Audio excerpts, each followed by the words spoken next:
Добро вечер, вие слушате радио Канал 103, ова е емисијата Данс е макабре со своето 463-то издание, во кое што ќе ви говорам за еден феномен со кој сите моравме да се соочиме минатата, а и ќе се соочуваме во текот на оваа година, односно изолацијата, која за прв пат си доби позитивни конотации наместо таа антисоцијална димензија со тоа што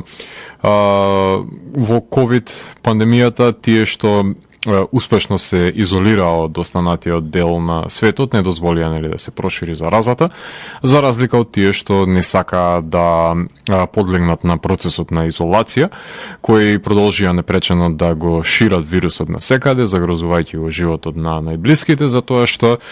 не можеле нели да седат дома, како што беше еден од многуте изговори. Факт е дека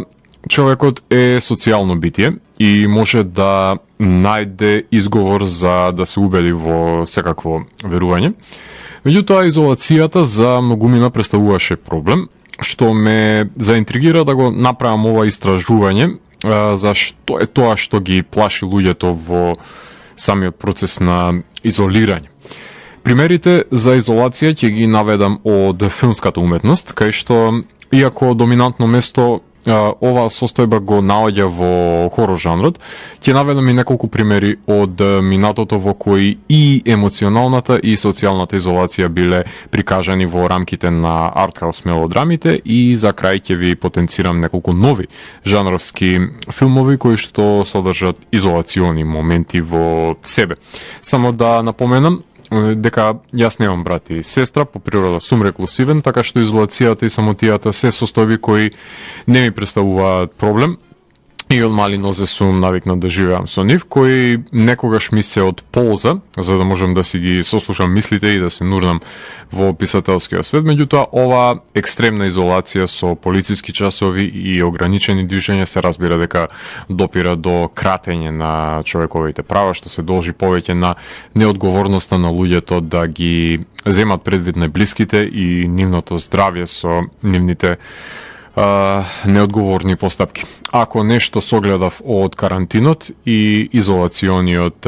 период, тоа што беше болната себичност и ароганција на луѓето која што можеше да излезе под нивното лицемерие. Меѓутоа, ќе ги искористиме тука сите причинители кои што може да излезат на површина, а се потиснати во рамките на тоа што изолацијата може да одвои една индивидуа од општеството, меѓутоа тоа не треба да значи дека нема да има последици самиот процес на изолирање, не е тоа едно вечно решение. Во рамките на оваа емисија ќе слушаме музика од неколку нови албумски стонер рок остварувања, така што на почетокот на емисијата слушнавме три композиции кои што се наоѓаат на албумот Doom Machine, односно новото албумско остварување на Miss Lava. Од него ги слушнавме Fourth Dimension, кратката Магма и In the Mire, односно станува збор за бенд кој што го вади нивниот петти долгосвиречки албум, како што ви напоменав, именуван Doom Machine, кој што излезе минатиот месец. Тоа е албум кој што се појави по нивниот Dominant Rush, се извинувам, од 2017 година, како што можете да слушнете, овие хеви стонери умеат да раководат и со дезерт звукот, кој што понира од Кајас ерата, но и со рифаџиските квалитети на Queens of the Stone Age, значи исполнет со впечатливи мелодии во нивното компонирање, со изобилие на рифови и инструментални интермеца помеѓу самите композиции кои што имаат прогресивни елементи. Станува збор за бенд кој што ни доаѓа од Лисабон, односно од Португалија, од кој што во продолжение ќе може да слушнеме и експлозивната композиција Sleepy Worm и секако се надевам дека ќе имаме простор да слушнеме и Doom Machine, односно насловната композиција која го краси ова албумско остварување. Данс е макабре е емисија во која 12 сезони се зборува за уметност во борба против лицемерието, зависта и користолюбието. Тука уметниците се вистински херои, а не политичарите, и целта на емисијата е да го доближи квалитетниот филм до секој слушател и да воспостави диалог помеѓу уметноста и реалноста. Вечер имаме закажано полноќен танц со смртта по 463 пат. Јас сум Златко Јелески, а вие останете со трансмисијата на Канал 103 до крајот на светот. Вие слушате Радио Канал 103, ова е емисијата Дансе Макабре со своето 463-то издание, посветено на изолационите филмови, односно истражување кое што е посочено за процесот на екранизирање на изолација. За да биде ефективно изложувањето, на самиот почеток сакам да ви споделам неколку согледби за што точно представува изолацијата, односно некаква си теориска основа да воспоставиме, за да може подоцна да биде практично демонстрирана во рамките на филмската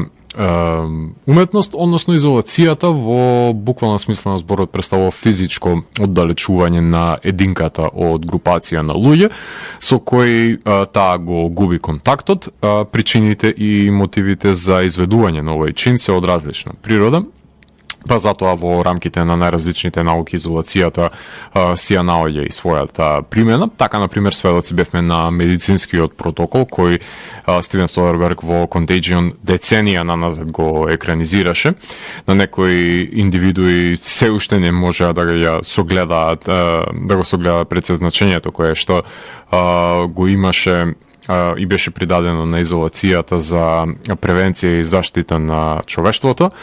Научниот метод е многу јасен, затоа што умее пред се да го разбере, кој што подразбира дека изолацијата се применува за отстранување и на инфицираната единка, за да се спречи ширењето на заразната болест во толпа, исто како што се применува изолацијата за да се заштити здравата единка од неспреченото ширење на вирусите или бактериите низ широката популација. Неретко во овој стадиум на издвојување на една личност од племето, рефлексно ми доаѓа да повлечеме една паралела со конклузијата за добар човек кој што се наоѓа во злобно општество или па злобен човек во добро општество. Структурални елементи на секој научно фантастичен филм кој во голема мера го разработуваат проблемот на изолацијата на големото платно. А додека сме кај медицината, во психологијата изолацијата како терминолошка дистинкција масовно ја употребува и Сигмунд Фройд, меѓутоа тој прави една интересна дистинкција кога потенцира за процесот на детерминирање на депресијата воопшто. И за да дојде до утврдување на истата, најпрво треба индивидуата да се запраша дали се во ред тие што се го обкружуваат него и во контекст на кажаната дефиниција за научната фантастика, дали всушност околината треба да се штелува или можеби е проблемот во самата индивидуа. Меѓутоа во рамките на неговите искази тој ја вцрстува изолацијата во рамките на неговата теорија за потиснување на поривите, односно дава една друга димензија и смета дека е составен дел од процесот на репресија, при што кога една индивидуа ќе биде соочена со немил настан, како одбранен механизам ја употребува дигресијата со опонентна, односно позитивна помисла, освен кај индивидуите нели кои што се склони на депресија, кои наместо да применат комплементарен засек во затекот на мислата, тие се продлабочуваат да ја истражат мрачната помисла со некоја аналогна, односно некоја сродна на неа и се продлабочува буквално во негативностите. Само уште да го напоменеме фон Ресторф, ефектот кој представува изолирање на еден збор во низа, кој се разликува поради своите карактеристики од останатите кои се набројани, кој ќе го привлече вниманието пред се на човекот кој што ја чита низата, така што во овој случај изолацијата, како термин сега говорам, го привлекува туѓото внимание поради карактеристиките кои засебниот збор го разликуваат од групацијата во која што нели е поставен. Надвор од медицината да напоменеме како во изолациона ќелија завршуваат и затворениците во самица, кои што се казнети да го поминат престојот во затвор во рамките на ќелија, во која има само еден кревет и прозорец со решетки. Нема да го коментирам процесот на употреба на изолација во природните науки, иако скоро во сите има процес на отстранување на одреден агенс од севкупната содржина, така што и таму наоѓа терминот на изолација своја примена. Сега ќе се фокусирам повеќе на два феномени на изолација кои значително се присутни на филмското платно, а тоа се феномените на социјална и емоционална изолација. Имено, социјалната изолација подразбира речиси комплетен губиток на контакт со околината, односно физичко одвојување на индивидуата од заедницата. Таа подразбира седење дома во подолг временски период, прекинување на контакт со членовите на фамилијата, со пријателите и познаниците, односно свесно одбегнувајќи го контактот со другите лица во секоја понудена прилика. Секако дека овој процес не само што ќе има физички последици, туку ќе остави травматични ефекти врз психата, односно менталното здравје и когнитивноста. Именно социјалната изолација води кон осаменост, страф од другите и несамодоверба на индивидуата, која ќе трага по начин за оправдување на реклусивноста во која што се наоѓа, како што јас на почетокот на емисијата се обидов да ја оправдам изолацијата во воведот на самата емисија, но неизбежно е овој процес да води и до анксиозност, посебно во стадиумот на повторно воспоставување на релациите со другите, со тоа што зголемена е депресијата, се јавува хиперсензитивност во корелациите со луѓето и појавувајќи го и себезаштитувачкиот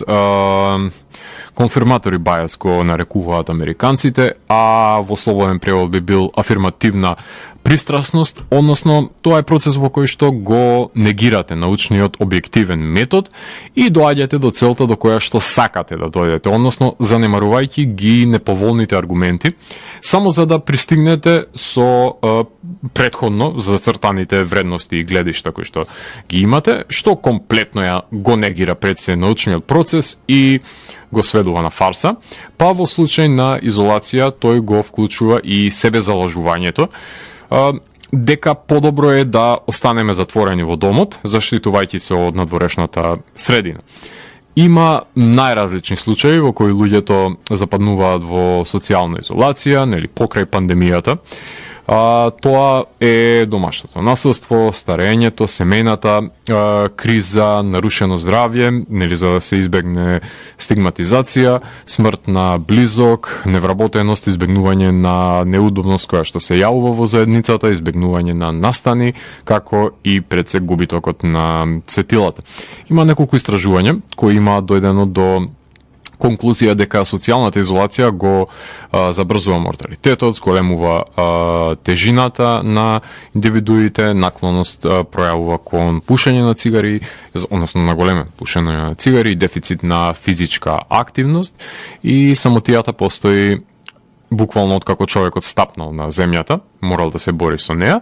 но таа може да предизвика стрес и да му штети на организмот, пред се намалувајќи го неговиот имунитет и подпирајќи се исклучиво на таа fight or flight, ако можам така да се изразам, сигнализација во конфликтните ситуации кога би се воспоставил со другите луѓе. За разлика од неа, емоционалната изолација пак кај индивидуи кои може би имаат добро воспоставена социјална мрежа со останатите, се манифестира со тоа што тие сепак се емоционално оддалечени од околината. Овој процес се случува кај луѓе кои што немаат доволно блиски познајници на кои што може да им се доверат, па тоа води кон нечувствување на будноста, осетливоста, силината, спокојот, смиреноста, енергичноста и среќата, односно постепено отапуваат емоциите,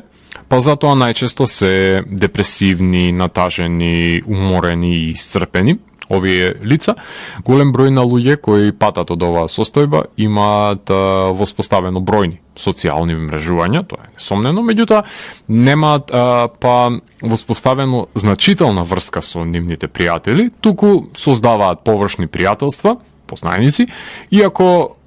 не може да им се доверат нели за нивната болка, за нивните тајни, за страдањата, за тегобите или па да побараат совет, па затоа се осамени и не може да сочувствуваат со другите. Емоционалната злоупотреба започнува од најмали години, така што некои деца се одбиени од страна на родителите и напуштени, други се изолирани со тоа што не може нели да учествуваат во играта на нивните другарчиња, трети се тероризирани и казнети, четврти се игнорирани, а петти ги корумпираат, односно ги прават да бидат склони на антисоцијално однесување. Емоционалната изолација настанува и полесно во животот, доколку се нема доверба во интимниот партнер и секако дека се потребни социјалните поврзаности со другите за одржување на своевидна ментална хигиена. Меѓутоа, во тие релации може да настане и соодветна неудобност, па затоа емоционалната изолација успева да делува како одбранбен механизам за повлекување во себе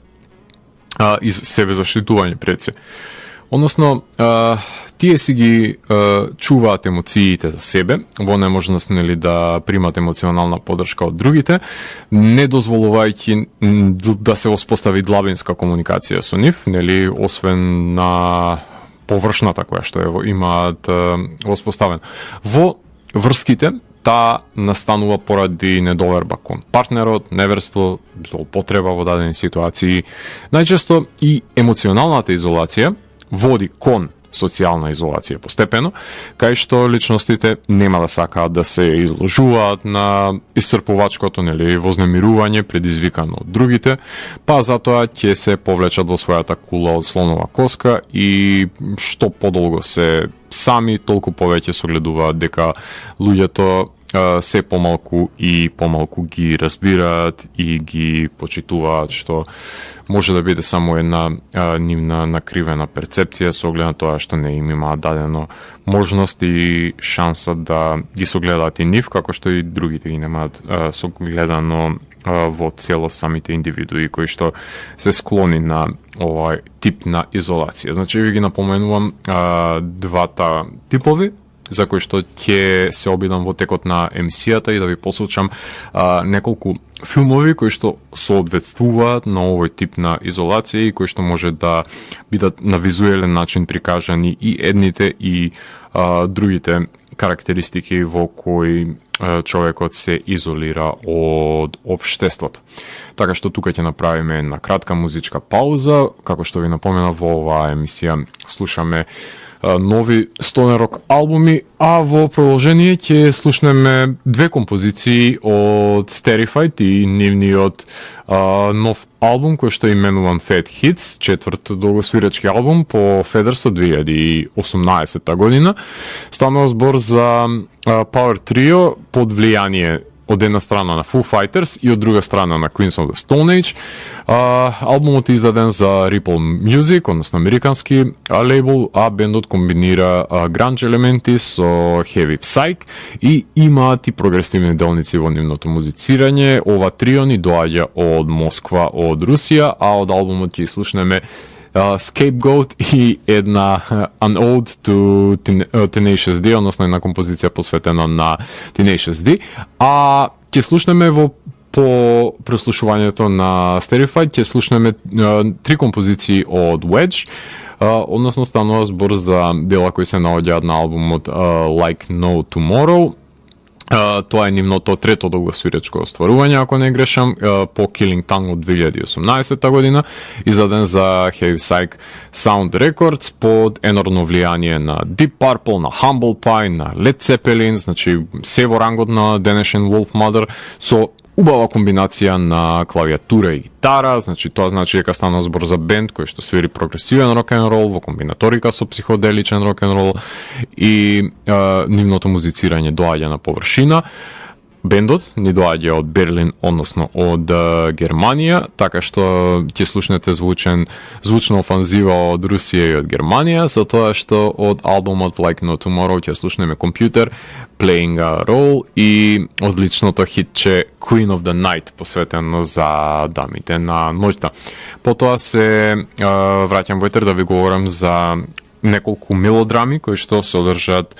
изолациони агенси. Така што уживајте во продолжение на Sterified и на Wedge. Вие слушате Радио Канал 103, ова е емисијата Данс е Макабре со своето 463-то издание посветено на изолационите филмови, односно во овој сегмент на емисијата ќе ви говорам за мелодрамите и пред се артхаус филмовите во кои што се присутен е елементот на изолација како главен фокус, кои го имаат иманентното преанализирање на главните ликови, кои се соочени со тегоби кои ги себе измачуваат, минато кое ги натежнува и одлуките кои ги има донесено кои не може да ги променат, па кога ќе се изолираат од тековниот свет, склони се да се соочат со камењата кои премолчено ги туркале цел свој живот по редот. На визуелен план многу лесно може да се долови човечката изолација, како што може да забележите од колажот кој што ви го приложив за емисијата на социјалните мрежи, односно кадрирање на самотен лик, дали како централен на самиот кадар или па само на самиот раб на кадарот, како што нели во сината на Punch Drunk Love беше добро акцентирано, меѓутоа со вперен поглед во недоглед, заобиколен од негативен простор околу него, така што ова е најчестиот начин на кој што на визуелен план може да се искадрира еден лик и да се приложи изолацијата како физичка дистинкција помеѓу околината и човекот. Со овој метод на кадрирање веќе има преминато во некаков си универзален филмски јазик за доловување на самотијата на филм, а поставување на минускулен човек насреде отворено поле или па друга волуменозна гледка во природата, не само што ја демонстрира човечката маленкост во контекст на соодносот, односно на перспективата која што се нуди со волуменозната на природата, туку и изгубеноста пред се во просторот на единката која што е оддалечена од цивилизацијата, односно изгубена е, проголтана е од страна на природата, така што и ова е начин за прикажување на изолацијата, меѓутоа во екстериери, за разлика на начинот на кој што таа е приложена во самите интериери, каде што ги забележуваме ликовите кои што молчеливо ја изведуваат нивната дневна рутина, уште еднаш потенцирам изолирани од нивното обкружување пред се. Верувам дека на широката популација првата асоциација за изолационен филм ќе им биде Castaway од 2020 година со Том Хенкс, што и нема да биде далеко од дефиницијата на терминот. Филм во кој што Том Хенкс е препуштен на самотијата, пливајќи до напуштен остров и ќе започне каде што ќе започне пред се диалог со одбојкарската топка која прикладно ќе именува Вилсон, давајќи човечки карактеристики со една ономатопеја која говори за човекот и во овие екстремни услови има потреба да комуницира со друго битие, па макар и да не може тоа да му возврати на самиот диалог. The Beach, исто така е уште еден од филмовите во кој што овој пат Леонардо Ди Каприо е изолиран, како и Swept Away од 2002 година, во кој што глуми Мадона на режисерот Гај Ричи. Надреалниот Луис Бунјуел има неколку филмови во кои на интригантен начин ја толкува пред се самотијата, меѓутоа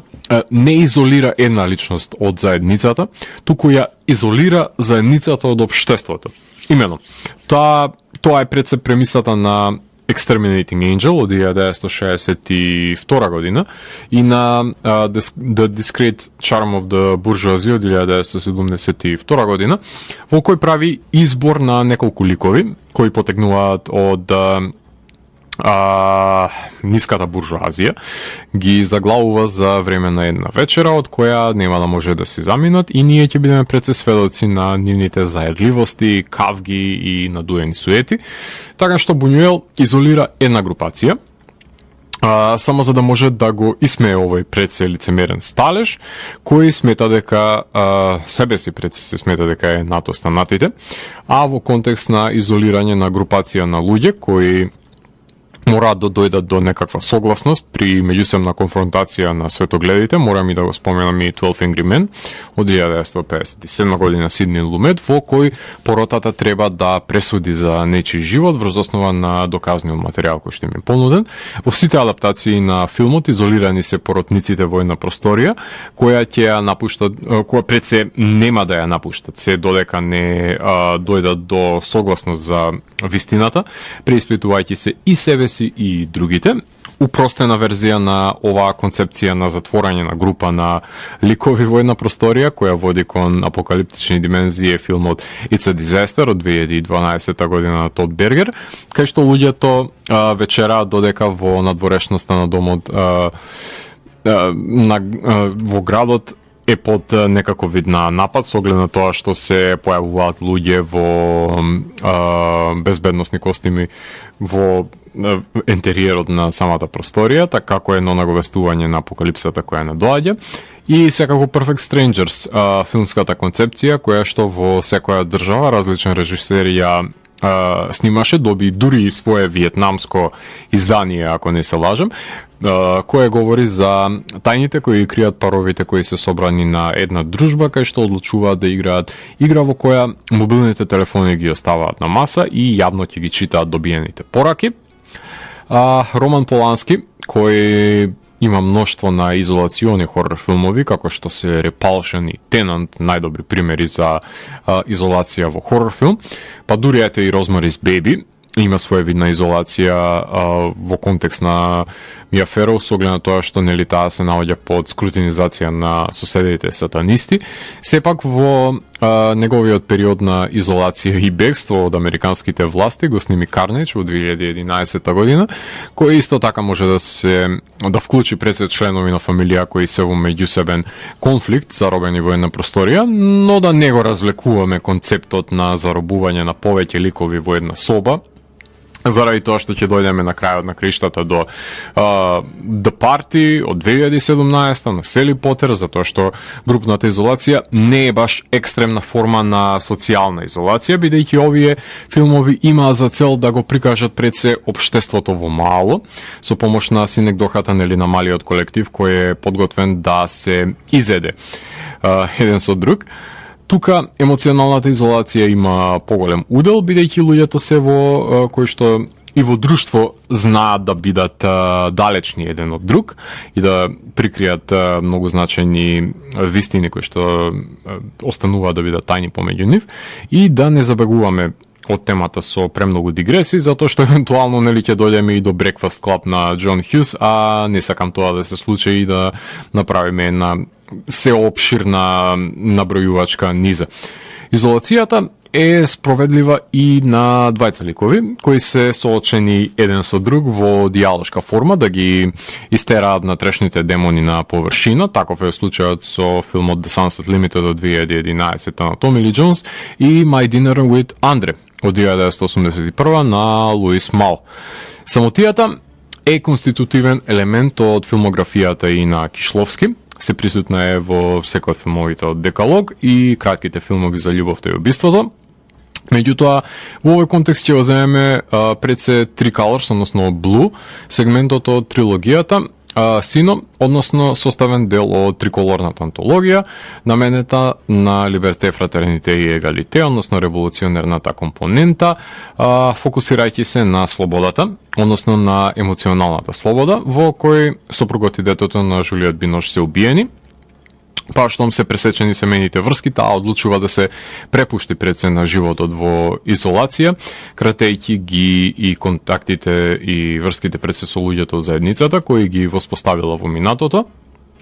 од кој дознава дека нема да може комплетно да се ослободи од нив, затоа што и при новите површни пријателства таа постојано е потсетена на врските од незиното неизбришливо минато. Во сите филмови на Аки Каурисмаки можеме да забележиме молшелив самотник или самотничка кој не може да најде среќа во животот, меѓутоа се привикнува на таа самотија со некаков си смешен епилог во неговите црни комедии, работејќи пред се неисполнителна репетитивна работа, па затоа ќе го земам за пример The Match Factory Girl од 1990 година, кај што не најелоквентно доловува емоционална изолација на протагонистката, што ако одиме назад во филмската историја на самотни женски ликови, секако дека ќе дојдеме до омилената ми Шантел Акерман и незиното ремек дело Жан Дилман 23, Quai du Commerce 1080 Брисел од 1975 година,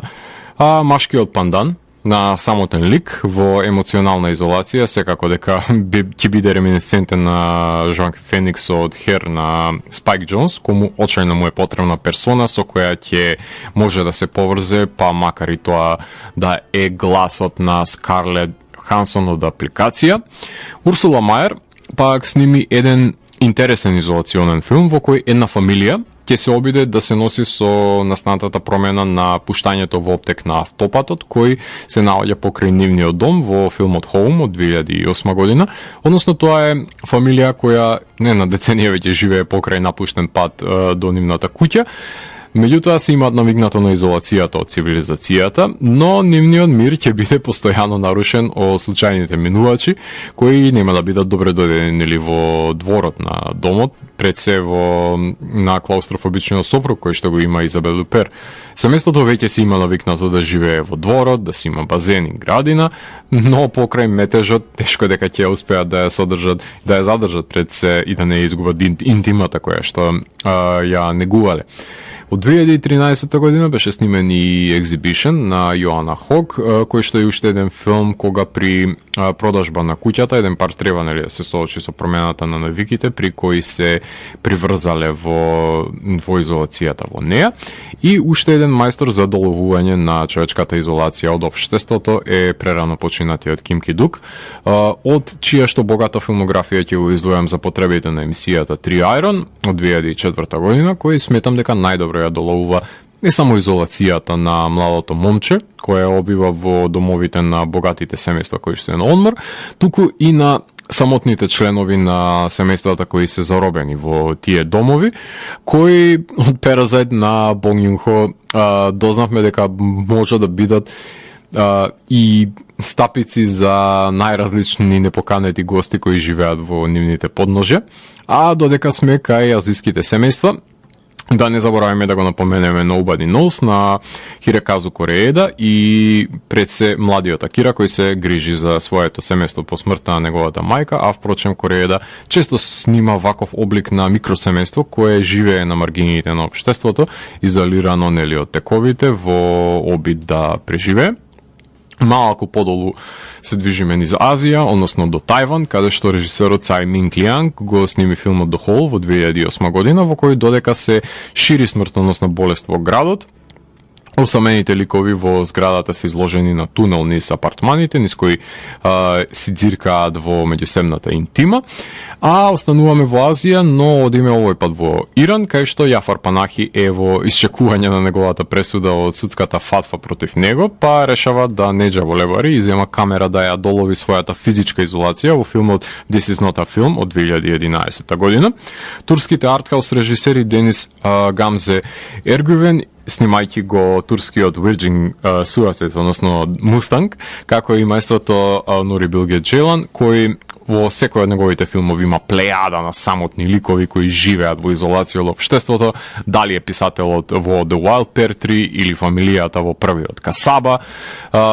Тој е врвен мајстор на уловување на самотијата, која највпечатливо визуелно беше прикажана во Winter Sleep, според мене, и Хотелчето затрупано по снег, како што, нели, неговиот пандан Зјагинцев, изолацијата многу добро знае да е долови во Елена, Левијатан и Лавлес. Од Турција патуваме до Грција, кај што Јоргос Лантимос го сними хорор филмот Dogtooth од 2009 година, кај што изолираната семејна единица ги злоупотребуваше ќерките со погрешните информации со кои ги прехрануваше, раѓајќи ја потребата за бегство од домот. Лантимос го учеше занаетот на отуѓувањето од мајсторот Михаел Михаел Ханеке, кој има плејада на изолациони хорор филмови, од кој да го одберам да го реферирам, нема да сгрешам, затоа што од Децата убици од Бенис видео, преку Домашната инвазија за изолираното семејство во Funny Games, како и самотната пијанистка во The Piano Teacher, тероризираниот брачен пар во Каше, до самотните старци во Амор, па дури и Буњуеловиот збир на фамилијата во последниот Happy End, сведочат за ликовите кои емоционално и физички се оддалечени од општеството. Тука ќе го додадам суптилно и Роберт Бресон и неговите самотни ликови, посебно во A Man Escaped од 1956 година.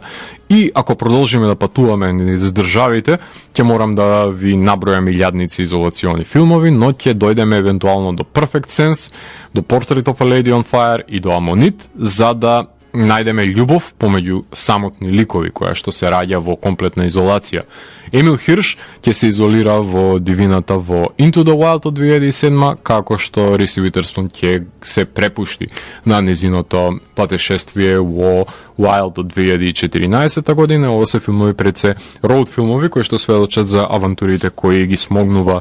една индивидуа која свесно се одвојува од цивилизацијата и оди on the road, односно Джек Керуакски да се изразам на пат за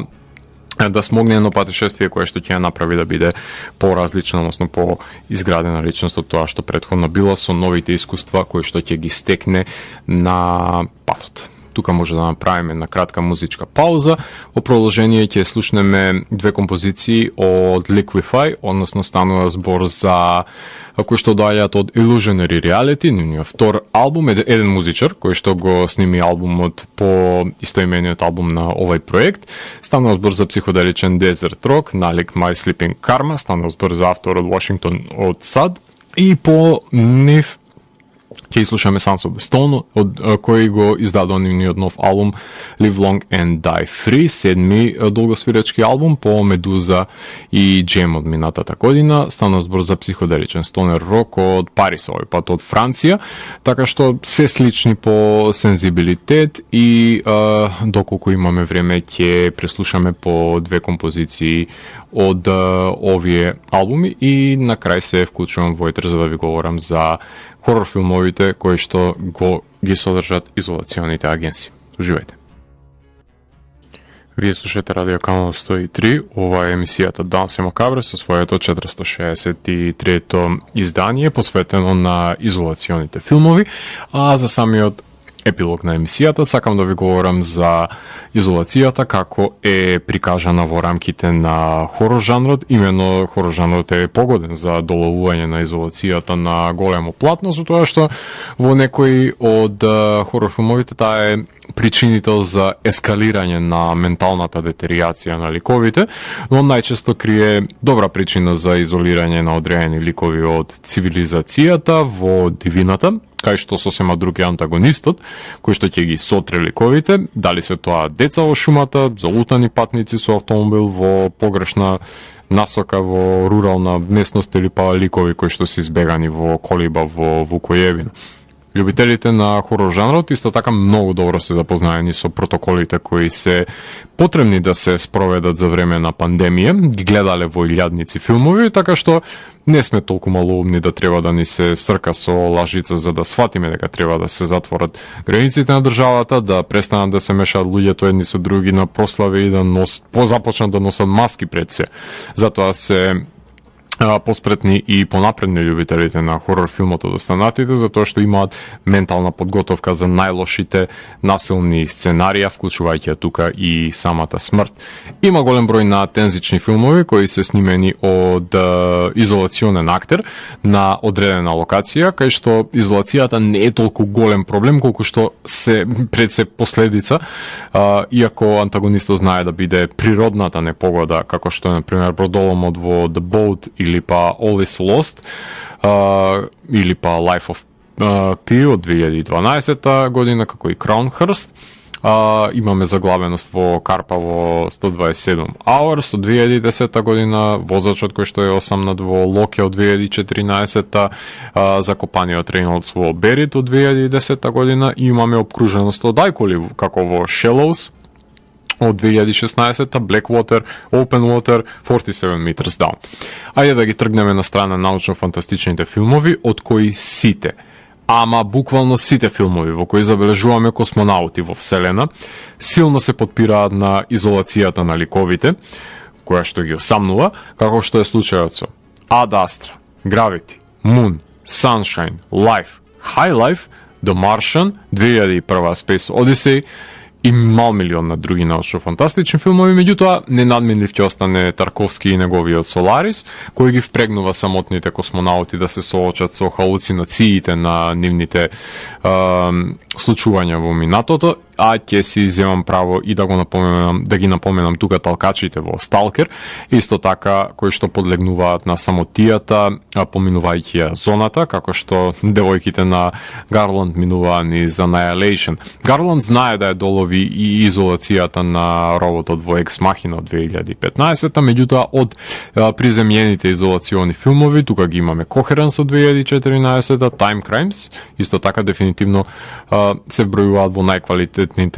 филмови кои што се справуваат со двојниците на изолирани локации. Да ги тргнеме на страна и сите Omega Man сценарија, како што јас би ги нарекол, односно филмови од рангот на I Am Legend од 2007 година, дела на Ричард Матесон, кои што се базираат конкретно на неговото пишување за последниот човек на земјата, кој се разбира дека ќе биде изолиран, кога нема некое друго преживеано човечко битие во близина. Во секој од овие истражувања доаѓам до зомби хорор поджанрот и во секој контекст наоѓа своја намена. Тука луѓето се изолирани за време на зомби апокалипсата и се обидуваат да преживеат бегајќи од напаста на ордите на неживите, па затоа како целина морам да ги напоменам клишетизираните зомби хорор филмови кои многу ме интересира како е можно секогаш да бидат релевантни на секој истражување кое што правам. Без разлика дали станува збор за Night of the Living Dead и односно концептот на Спори зомбија на Ромеро, или па Дени Бойл со неговиот 28 Days Later, кој што и тоа како визуелно изолиран го прикажува главниот лик насреде опустошениот, односно празниот Лондон. Така што каков тип и брзите зомбија кои што се во него. Така што каков тип на зомби хорор филмови да одлучите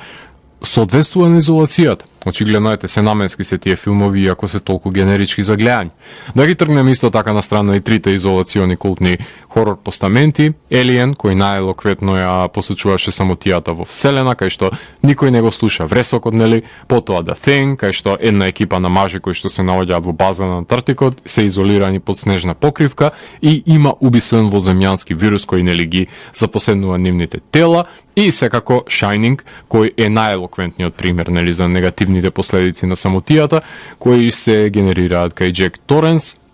помешани со алкохолизмот, кој постепено полудува во Оверлук хотелот, ја убива својата фамилија. Изолацијата на најдобар можен начин е илустрирана во самиот пролог, кај што го забележуваме нели тој прекрасен кадар од хеликоптер, кај што се движи автомобилот кон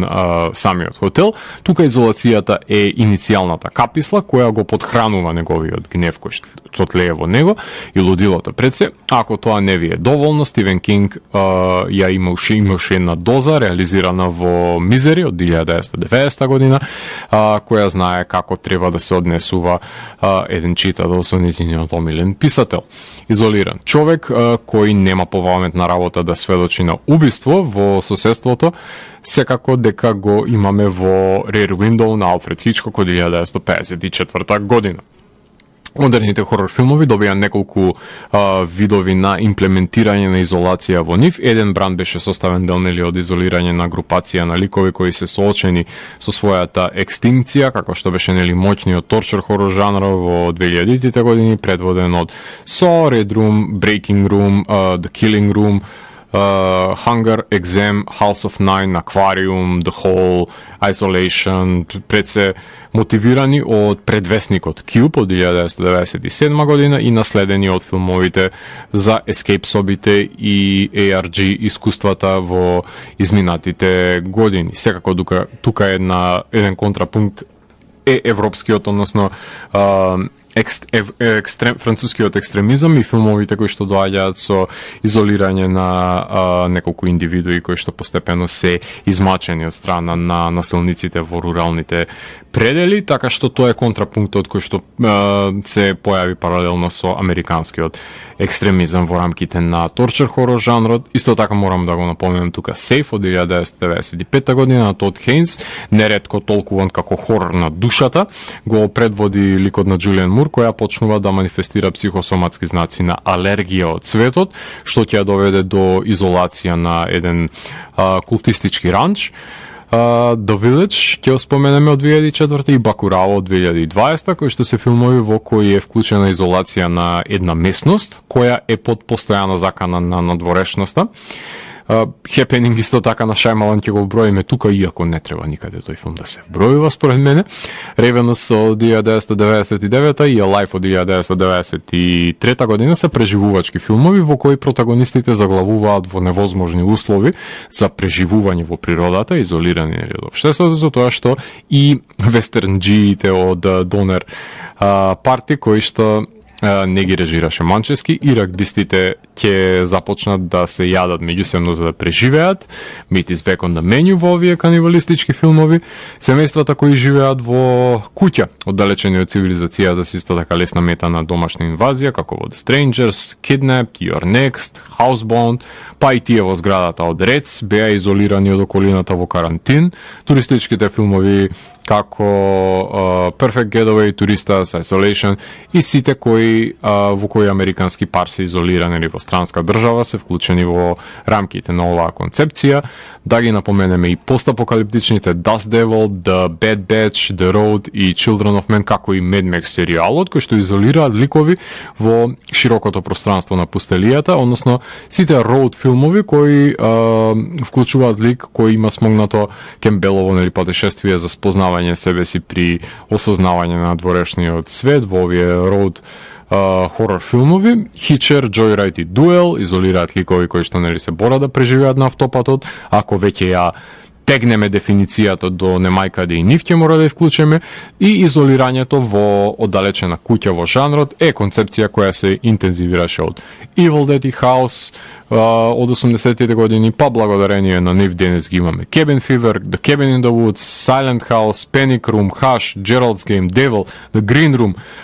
Chained, Boxing Helena, Creep, Murder Party, Shrews Nest, The House of the Devil, значи Stalker и мал милион на филмови кои може да се снимаат за мал буџет на една локација со грст актери и да бидат исплатливи на крајот на денот. Северин Фиала и Вероника Франц и во двата нивни филмови ги изолираат пред семејствата во куќите и дозволуваат меѓусебно да се уништат членовите на семејствата во Goodnight Mommy од 2015 и The Lodge во 2020. Симулакрум на општеството се случува во изолационите бункери во 10 Cloverfield Lane и во The Divide. Надприродни елементи се доминантни во филмовите во кои групација на ликови се соочени со надчовечки непријатели во пештерскиот The Descent, цикличниот Dead Birds,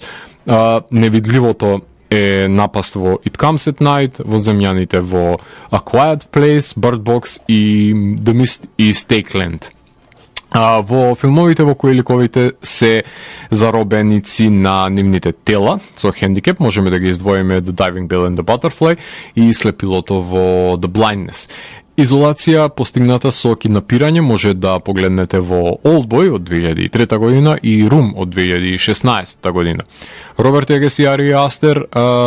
способни се своите ликови да ги изолираат во The Lighthouse, The Witch и Midsommar. Ликови изолира и Джастин Бенсон и Арон Морхед во Коливата во Resolution и Љубовниот туристички Спринг, како што Фабрис Дувелцки изолира ликовите во Calver, Vinian и Adoration. Полудувањето на еден лик кој се должи на изолацијата го забележуваме уште во Whatever Happened to Baby Jane на Роберт Алдрих од 1962 година, се извинувам, Роберт Алдрич,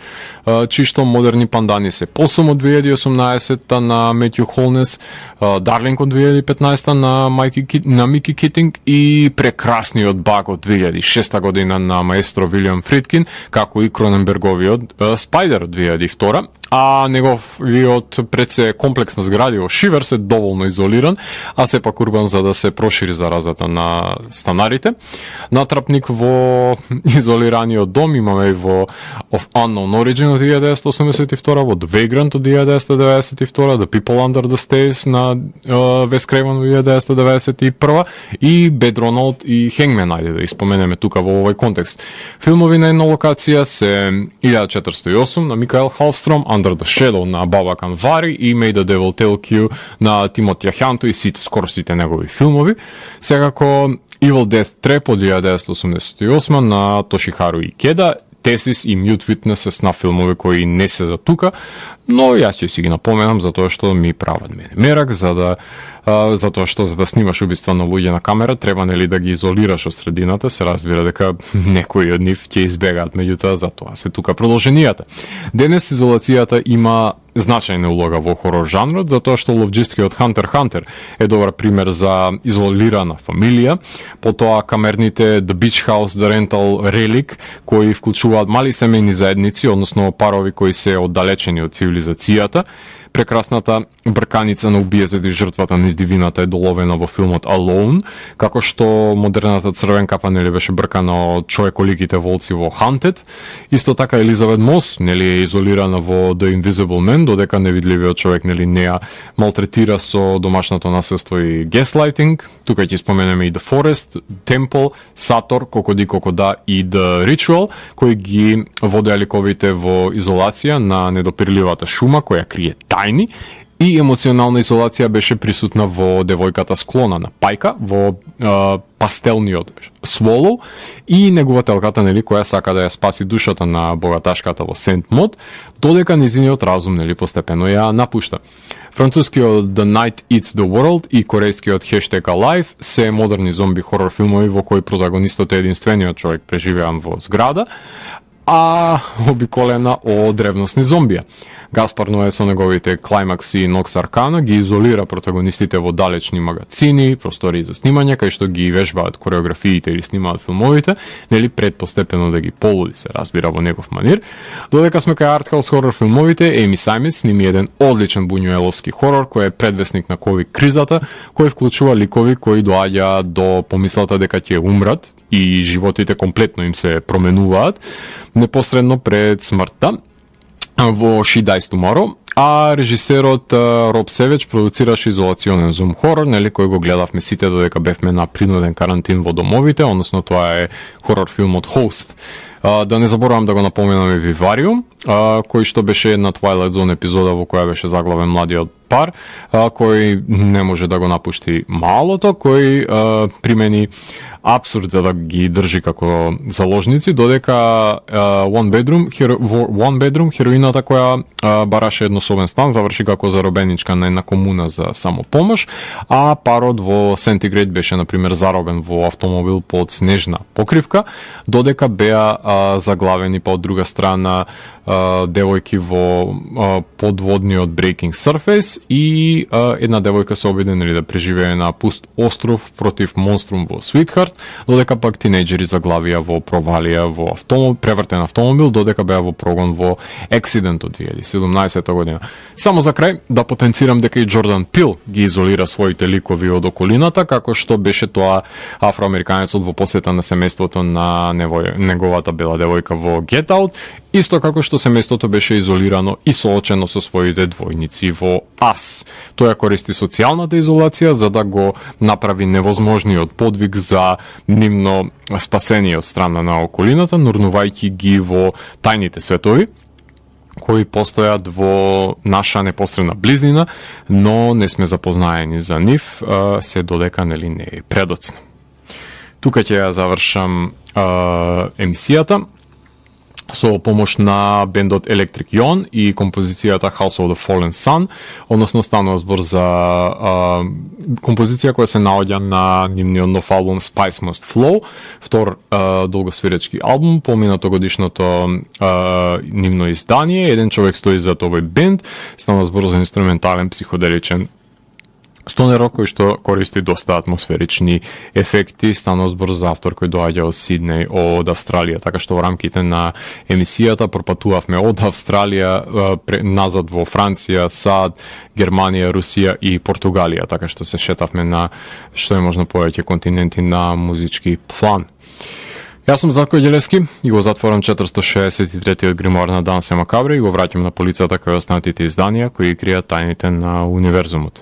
До наредното издание на Данс е Макабре, гледајте хорор филмови и плашете се. Останете изолирани во удобноста на вашите домови. Чао, чао.